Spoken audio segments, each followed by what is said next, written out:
इस वीडियो को देखने के बाद आपकी हिम्मत और ज्यादा बढ़ जाने वाली है, क्योंकि आगे इस वीडियो में रोमांच, डर और साहस से आपका सामना होगा।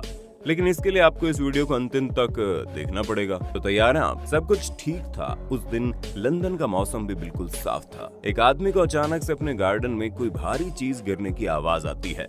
आदमी तुरंत भागता हुआ अपने गार्डन में जाता है और देखता है कुछ बर्फ के टुकड़े उसके गार्डन में बिखरे हुए हैं। लेकिन ध्यान से देखने पर पता चलता है कि बर्फ के उन टुकड़ों के अंदर एक इंसानी शरीर के टुकड़े कैद हैं।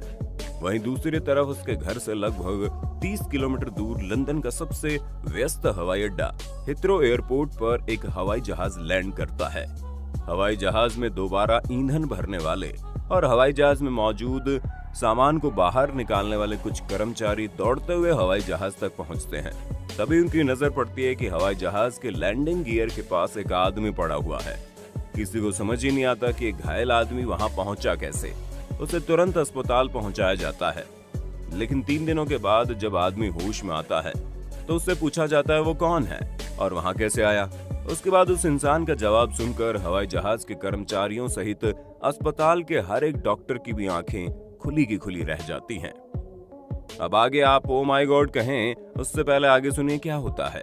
वो बताता है हवाई जहाज के लैंडिंग गियर में बैठकर, जहां पर ठीक से अपनी बाहों को फैलाने तक की जगह नहीं होती, उसमें बैठकर भारत के दिल्ली एयरपोर्ट से लंदन के हिथ्रो एयरपोर्ट तक पहुंच गया। लगभग 5000 किलोमीटर की दूरी, लगभग 8 घंटे का सफर, -60 डिग्री सेल्सियस से भी कम का तापमान, जो किसी भी इंसान को जीते जी मार देने के लिए काफी है। शरीर पर महज एक पतला सा शर्ट और पैंट, 800 किलोमीटर प्रति घंटे की रफ्तार, कान के पर्दे फाड़ देने वाली आवाज। आखिर कोई आदमी जिंदा कैसे बचता? किसी को भी इस बात पर यकीन नहीं हो रहा था, क्योंकि वो जो भी बोल रहा था वो हर किसी की नजर में लगभग असंभव था। एयरपोर्ट का कर्मचारी, अस्पताल का डॉक्टर और लंदन का पुलिस, हर किसी के मन में सिर्फ और सिर्फ यही सवाल था कि अगर दिल्ली से लंदन तक हवाई जहाज की लैंडिंग गियर में वो बैठ गया तो वो जिंदा कैसे बचा। ये कहानी शुरू होती है आज से लगभग 25 साल पहले, साल 1996 में, जब पंजाब में रहने वाले 2 भाई प्रदीप सैनी उम्र 23 साल और विजय सैनी उम्र 19 साल को अचानक से एक दिन पुलिस उठा लेती है।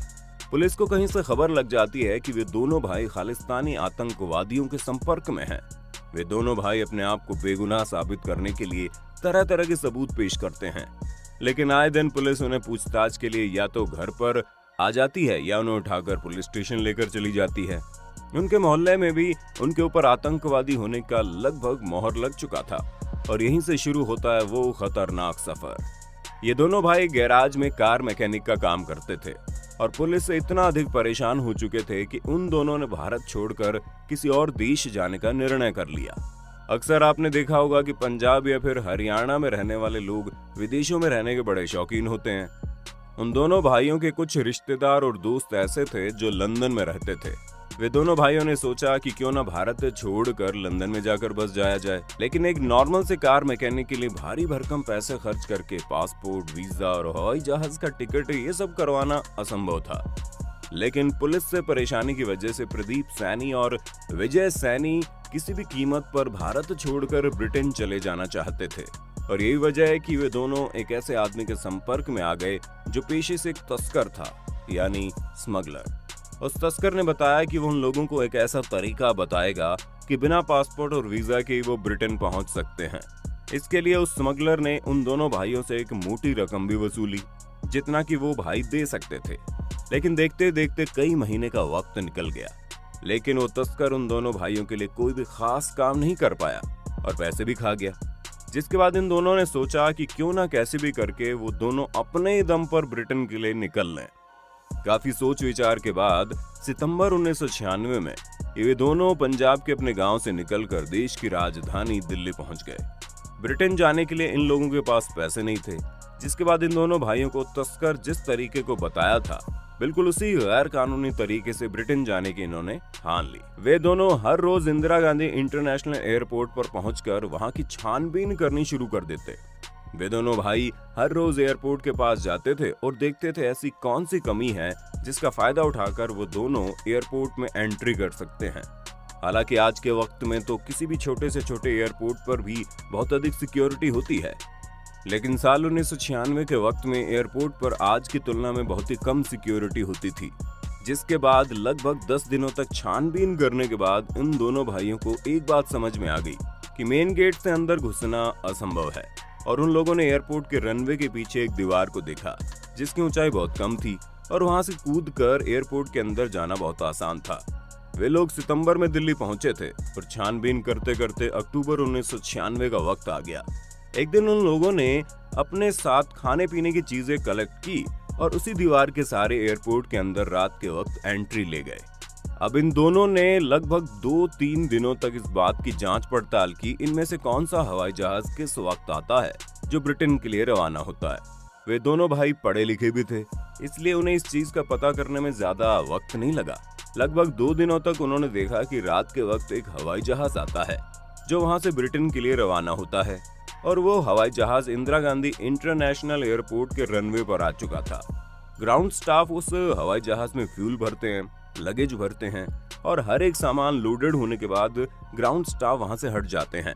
और इसी मौके का और अंधेरे का फायदा उठाकर ये दोनों भाई तुरंत भागकर हवाई जहाज के पास पहुंचते हैं और लैंडिंग गियर जो होता है, यानी कि जहां से लैंड करते वक्त पहिए बाहर निकलते हैं, उसके अंदर जाकर छुप जाते हैं। दरअसल हवाई जहाज के लैंडिंग गियर के अंदर इतनी जगह होती है कि एक इंसान अपने हाथ पैर मोड़कर छुपकर बैठ सके। और वे दोनों भाई बिना किसी बात की फिक्र किए हवाई जहाज कितनी ऊंचाई तक जाने वाला है, कितनी रफ्तार से उड़ने वाला है, वहां का तापमान कितना होगा, ये सब कुछ बिना सोचे समझे उसके अंदर बैठ जाते हैं। दोनों भाई हवाई जहाज के 2 अलग अलग लैंडिंग गियर के अंदर बैठे होते हैं। कुछ ही मिनट बाद हवाई जहाज रनवे पर दौड़ना शुरू करता है। प्रदीप सैनी और विजय सैनी की धड़कनें तेज हो जाती हैं। उन लोगों को एक बार लगता है कि उन लोगों को वहां से निकल जाना चाहिए वरना उनकी मौत हो जाएगी। लेकिन जब तक उन लोगों के मन में ये सवाल चलता तब तक हवाई जहाज की रफ्तार बहुत ही तेज हो चुकी थी और अब उनके पास कोई दूसरा विकल्प नहीं होता सिवाय वहां बैठे रहने के। महज 10 मिनट के भीतर हवाई जहाज लगभग 30,000 फीट की ऊंचाई को पार कर देता है। हवाई जहाज लगभग 800 किलोमीटर प्रति घंटे की रफ्तार से हवा में तैर रही होती है।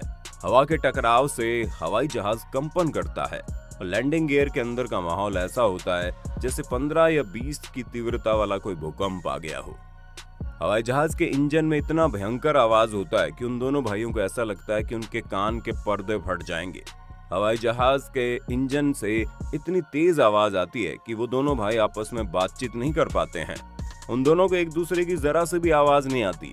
हवाई जहाज के टेक ऑफ होते हुए महज 15 मिनट का वक्त बीता होता है और इसी बीच छोटे भाई विजय सैनी, जिसकी उम्र महज 19 साल की थी, दिमाग की नसें फटने की वजह से उसकी मौत हो जाती है। वहीं दूसरी तरफ प्रदीप सैनी यानी बड़ा भाई, उसकी सांसें चल रही होती हैं। हवाई जहाज लगभग 40,000 फीट की ऊंचाई तक पहुंच जाता है और उसकी रफ्तार लगभग 900 किलोमीटर प्रति घंटे को पार कर जाती है। आपको जानकर हैरानी होगी, दुनिया की सबसे ऊंची चोटी जो माउंट एवरेस्ट है, उसकी ऊंचाई भी लगभग 30,000 फीट की है और वहां तक पहुंचते पहुंचते लोगों को ऑक्सीजन मिलना बंद हो जाती है। लेकिन प्रदीप सैनी 40,000 फीट की ऊंचाई पर जिंदगी और मौत के बीच लड़ रहा था। ये तो आप भी जानते हैं कि यूरोप का तापमान बहुत ही कम होता है और इतनी ऊंचाई पर इतनी तेज रफ्तार हवा से टकराने की वजह से लैंडिंग गियर के अंदर का तापमान -60 डिग्री पहुंच जाता है। और ऐसी स्थिति में जहां पर किसी इंसान की मौत महज कुछ ही मिनट के अंदर हो जाए, वो वहां पर 10 घंटे से ज्यादा का वक्त बिताता है। और जैसे ब्रिटेन के हिथरो एयरपोर्ट पर लैंड करने के लिए हवाई जहाज का लैंडिंग गियर खुलता है, छोटा भाई विजय सैनी तुरंत ही लैंडिंग गियर से निकलकर बाहर आ जाता है और लगभग 3,000 फीट की ऊंचाई से जमीन पर गिरता है।